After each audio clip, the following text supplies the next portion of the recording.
दुलाराय बर' फरायसा आफादनि जानानै दिनैनि बे सानाव 2021 मायथाइ गोदान बोसोरनि दुलाराय बर' माहारिनिसिम गिबियावनो खुलुमनाय आफादारि गाहाम हामलायनाय आरो साफ्रोमनिसिमबो सिबिनायखौ जोङो बावहरदों आरो बे समाव मिजिंथियो 2021 मायथाइया जाहाथे बर' हारिनि गेजेराव मोनसे गोजोन खौसेथि आरो बयनिबो जिउआव गोजोन थासारिया जाहाथे अरायबो गोजोर जानानै थायो आरो दिनै 2021 मायथाइया फैनाय लोगो लोगो दुलाराय बर' माहारिया जायफोर हाबाफारिफोरखौ मावनो थाखाय जोंनि गासैबो रायजो राजाया थांखि आरो मिजिं लानानै दङ बे गासैबो थांखि आरो मिजिं बिथांमोननि लाखानाय जे हाबाफारि बे हाबाफारिफोरा आनान गसाइनि अननायाव जाहाथे जाफुंसार जायो आरो साफ्रोमनिबो जिउआव गोजोन फैयो साफ्रोमनिबो देहाया जाहाथे गोग्गो आरो गोथारै थायो बेखायनो दुलाराय बर' फरायसा आफादा 2021 मायथाइनि बे माने बोसोरखौ गोजोननि बोसोर जौगानायनि बोसोर आरो जेंना सुस्रांनायनि बोसोर हिसाबै जाहाथे बर' हारिया मोननो हायो 2020 मायथाइनि 27 जानुवारियाव बिटिआर गोरोबथा जाखांनायनि उनाव बिटिआर गोरोबथानि बे दफाफोरा मोनसेनि उनाव मोनसे दिनै मावफुंजागासिनो दङ आरो मैया आसाम बिधान सभायाव बिटिआर सुक्तिनि जि दफा दङमोन बर' कसारि वेलफेयार अट'नमास काउन्सिल बर'निनो बिटिआरनि बायजोआव मोनसे आलादा काउन्सिल जि अट'नमास काउन्सिल दाफुंनाय आरो लोगोसे बर' रावखौ आसामनि एस'सिएट अफिसियेल लेंगुवेज लोगो सरकारि राव हिसाबै बाहायनायनि जि बिल बे मोननैबो बिलखौ आसाम सरकारा एसेम्बलि सेसनाव लाबोदों आरो बेखौ सिम्पोल डिबेटनि गेजेरजों दिनै बियो पास जानानै थांबाय आरो बेखायनो दुलाराय बर' फरायसा आफादनिफ्राय आसामनि गिबि मन्थ्रि सर्बानन्द सन'वाल आसामनि केबिनेट हेल्थ आरो education minister doctor Himanta Biswa Sharma आरो गासै आसामनि बे एसेम्ब्लिनि रुलिं आरो अपोजिसन गासैबो हान्जानिसिम बे मोननैबो बिलखौ गोजोनै आरो बयनिबो माने पजिटिभ डिबेटनि गेजेरजों बारहोनायनि थाखाय सुक्तिनि दफाखौ मावफुंनायनि थाखाय दुलाराय बर' फरायसा आफादनिफ्राय आसाम सरकारखौ जों साबायखर बावदों आरो मिजिंथियो जे आद्रा थानाय जायफोर दफाफोर दङ जायफोर इम्पर्टेन्ट दफाफोर बे दफाफोरखौ जाहाथे पर्यायक्रमे बे दफाफोरखौ मावफुंगोन दिनै बिटिआरनि बाउन्डारि एक्सटेनसन बे इनक्लुजन आरो एक्सक्लुजननि हाबाफारिया सोलिगासिनो पिपि बार्मा चेयारमेनशिपनि आन्दाराव आरो 15 तारिख जानुवारिसिम मोनसे टाइमलाइन होनानै गामिफोरनि एप्लिकेसन नाजावनाय दल संगठननि एप्लिकेसन नाजावनाय इनक्लुजन जानो गोनां गामिनि माने एप्लिकेसन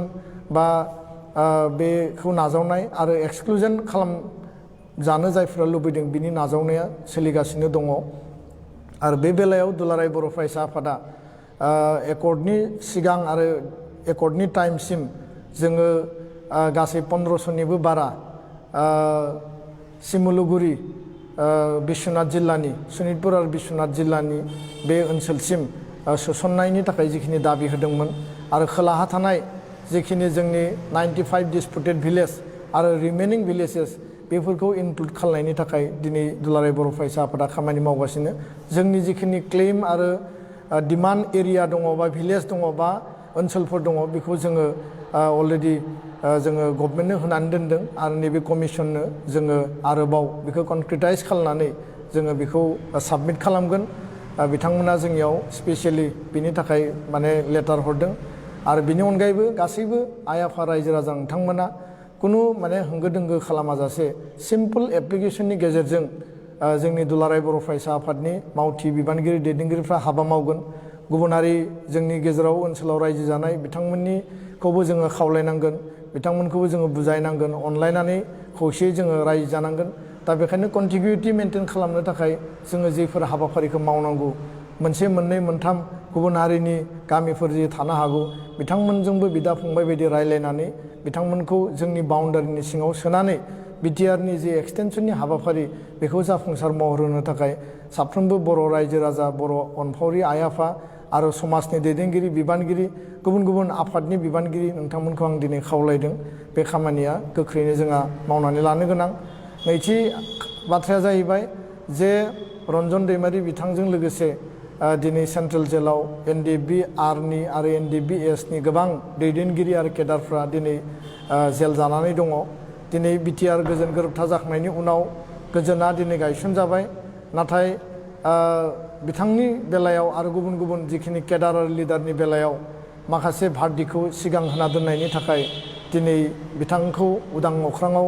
दिनै सरकारा माने हगारनानै होआखै। दा बेखायनो दाख्लैबावै भारतनि नखर मन्त्रि हम मिनिस्टार अमित शाह बिथांखौ लोगो हमनानै दुलाराय बर' फरायसा आफादनिफ्राय आरो बिटिआर सरकारनिफ्रायबो प्रमद बर' गबिन्द बसुमतारी बिथांनि फारसेनिफ्राय आरो ABSUनि फारसेनिफ्रायबो जोङो जयेन्टलि आलादा आलादायै जोङो लोगो मोननायाव जोङो अमित शाह बिथांनो एप्लिकेसन होदों, मेमरेन्डाम होदों आरो जोङो बुंदों जे गासैबो दैदेनगिरिफोरखौ केसआ लासै लासै जोबोब्लाबो बिनि टाइमा माखासे जिहेतु लिगेल मेटार सम नाङोब्लाबो गासैबो दैदेनगिरिया जि जेलावनो थाया मानो सेन्ट्रेल जेल आरो माने डिस्ट्रिक्ट जेल गासैबो जेलनिफ्राय फैनानै लांदां अख्राङाव फैनांगौ, न'आव गोजोनै खुसियै न'खरनि सुबुंजों रायजो जानो मोननांगौ, बे बाथ्राखौ जों फोरमायनाय जादों। आरो बिथाङा बे बाथ्राखौ लानानै दिनै जोंनो मोनसे बिसास आसास होदों। फैबाय थानाय समाव बिथाङा बे मेटारनि सायाव सावरायनानै मोनसे मोजां डिसिसन होनायनि जिखिनि बिथिं बेखौ बिथाङा जोंनो फोरमायदों। दा बेखायनो बे हाबाफारियाबो जोंहा मावनांगोन। आरो गुबुन फारसेथिंहाय बर' लाइमोन सेंग्रा सिख्लाफोरनि थाखाय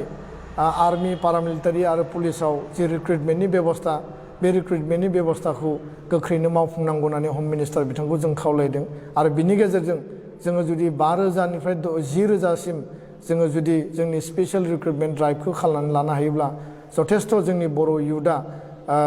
जोङो माने साख्रि बाख्रियाव जोङो एंगेज जानो हागोन। आरो लोगोसेयैनो जोङो फैबाय थानाय समाव जोंनि ओनसोलखौ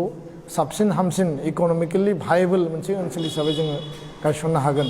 दा बेनि अनगायैबो दुलाराय बर' फरायसा आफादा 2021 मायथाइखौ लानानै जोङो माखासे हाबाफारि जोङो रनसायगोन। जिहेतु हाथियार लानानै सोमावसारनायनि थासारिया जोब्बाय आरो दिनै गणतान्त्रिक बर' जेंनाखौ सुस्रांनो थाखाय जि आन्दलन दंमोन राजा लामा रेल लामानि बेबो दिनै जोबथ'फैबाय। आरो दिनै एकर्ड इमप्लिमेन्टेसननि मोनसे सम बा थासारि आरो बेयाव सरकारजों सावरायना सरकारखौ नारसिननानै सरकारखौ मदद होनानै जोङो खामानि मावनो थाखाय दिनै हाबाफारि लादों। आरो बे समाव बिटिआरआव जों गोदान सरकार मोनसे मोनबाय आरो बे सिगनेटरिफोरनिनो सरकार, संग्रामि नेताफोरनिनो सरकार प्रमद बर' आरो गबिन्द बसुमतारीनि UPPL BJP GSPनि मोनसे जों सरकार मोनबाय। बे सरकारा रायजो राजानि गांनाय उखैनायखौ थारैनो जाफुंसार होगोन। बिथांमोना इलेक्सनाव होनाय मोनफ्रोमबो प्रतिश्रुतिखौ सम आरो थासारिखौ नायनानै मावफुंनानै होगोन। बिनि सायाव जोंहा फोथायनाय दङ, जोंहा बिसास दङ। आरो बेखौनो लानानै फैबाय थानाय समाव बिथांमोननि गेजेरजोंनो बिटिआर सरकार, आसाम सरकार, भारत सरकार आरो गोदानै दाजानाय बर' कसारि वेलफेयार अट'नमास काउन्सिल ज' लोगो नांनानै बर' हारिनि जेंना सुस्रांनायनि थाखाय एकर्ड इमप्लिमेन्टेसननि थाखाय हाबा मावनायाव गोरलै जागोन होननानै जोङो बिसास आरो जोंहा फोथायनाय दङ। दा दुलाराय बर' फरायसा आफादा 2021 मायथाइयाव सोलोंथाइखौ लानानै जोङो मैखोमै खामानि मावनायनि माखासे हाबाफारि लादों। गुन गोनां सोलोंथाइया दुलाराय बर' फरायसा आफादनि 15 इयार्स लं मोनसे मिसनाव सोलिगासिनो दङ। आरो बेखौ जोङो मर वाइडलि, मर पपुलारलि आरो बांसिन जोङो फिथाइ गोनां जोङो माने हाबा मावफुंनो थाखाय फैबाय थानाय समाव काउन्सिलिंनि बेलायाव, मटिभेसननि बेलायाव, प्राइमारि लेभेलनिफ्राय गुदि फरायसालिनिफ्राय लानानै इउनिभार्सिटि लेभेलसिम जिखिनि हाबा मावनो गोनां दङ जों बेखौ मोनसे रिभाइस एक्सन प्लान खालामनानै जों खामानि मावनायनि थाखाय जोङो थागथियारि खालामदों। आरो फैबाय थानाय 2021 मायथाइयाव निउ एजुकेसन पलिसिया आसामाव सोलिगोन आरो बे निउ एजुकेसन पलिसिनि गेजेरजों जोङो माखासे गोदान गोदान बिथिं जों मोननो हागोन। आरो बे हाबाफारिखौ लानानै जों रायजो राजानो मोनसे एवारनेस हाबाफारि, सांग्रांथि लाबोनाय हाबाफारि जों मावगोन। बेजों लोगोसे थारैनो जोङो धन्यबाद बावनांगोन। दिनै नैबे कर'ना भाइरास महामारिनि समावबो बर' फरायसा फरायसुलिफ्रा गावनि नाजानायजों बिमा बिफानि जोथोनजों 50निबो बांसिन 50निबो एबभ माने जोंनि माने स्टुडेन्टसफ्रा मेडिकेल आरो इन्जिनियारिंआव क्वालिफाइड जादों। गोबां IIT आव NIT आव मेडिकेल कलेज बा इनस्टिट्यूटआव दिनै बिथांमोना एडमिशन लाबाय आरो बे जोंनि थाखाय बर' हारिनि थाखाय गिदिर मोनसे साक्सेस होननानै आं सानो। अल इन्डिया लेभेलनि जि रेंक बिथांमोना बेखौ एचिभ खालामनो हादों। गुबुन फारसे दाख्लैबावै APSC नि Assam civil service, Assam police service, allied सार्भिसनि रिजाल्ट ओंखारदों आरो बेयावबो सास्नि बर' जोंनि माने केन्डिडेटफ्रा क्वालिफाइ खालामनो हादों, मोजां रेंक मोननो हादों आरो SCS ग्रेड, जुनियर ग्रेड लोगोसे लेन्ड रेभिनिउ सार्भिसाव जायगा आवग्रिनो हादों आरो बेबो नाजाथाबनाय आरो गोख्रों मोनसे फोथायनाय बिनि गेजेरजों बिथांमोना बेखौ एचिभ खालामनो हादों। आरो जाय फरायसा फरायसुलिया APSC नि आनजादाव आरो मेडिकेल इन्जिनियारिंनि आनजादाव दिनै साक्सेसफुलि उथ्रिसार जाबाय, बर' हारिखौ जौगानायनि मोनसे आथालखौ आरोबाव साबसिन गोख्रों खालामबाय। बे फरायसा फरायसुलि आरो लोगोसे जोंनि गार्जेन बिथांमोननिसिम दुलाराय बर' फरायसा आफादनि जानानै आङो साबायखर बावदों। दा फैबाय थानाय समाव मेडिकेल इन्जिनियारिं APSC आरो UPSC खौ लानानै जोङो पार्मानेन्टलि जिहेतु जों ओरिएन्टेसन हाबाफारि जोङो 8-10 बोसोर लाबोबाय, फैबाय थानाय समाव पार्मानेन्टलि जोङो दुलाराय बर' फरायसा आफादा कचिं इनस्टिट्यूट बा कचिं सेन्टार बा बेबायदि इउनिट खालामनानै क'क्राझार आरो उदालगुरियाव इनिशियेल स्टेजाव जों आरम्भ खालामनो थाखाय जोङो सिन्था सरसा खालामदों आरो बे हाबाफारिखौ फैबाय थानाय समाव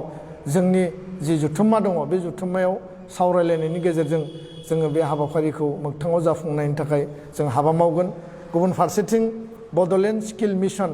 जायफोर जोंनि दिनै स्कुल ड्रप आउट जाबाय, कलेजाव ड्रप आउट जाबाय, बिथांमोननि थांना थानायनि थाखाय, बिथांमोननि खामानि मोननायनि थाखाय, बिथांमोना साख्रि बाख्रि मोननांगौनि थाखाय टेक्निकेल पार्टखौ नायनानै स्किल ट्रेनिंनि बाथ्रा, भकेसनेल ट्रेनिंनि बाथ्रा, ITI नि बाथ्रा, बे गासैखौबो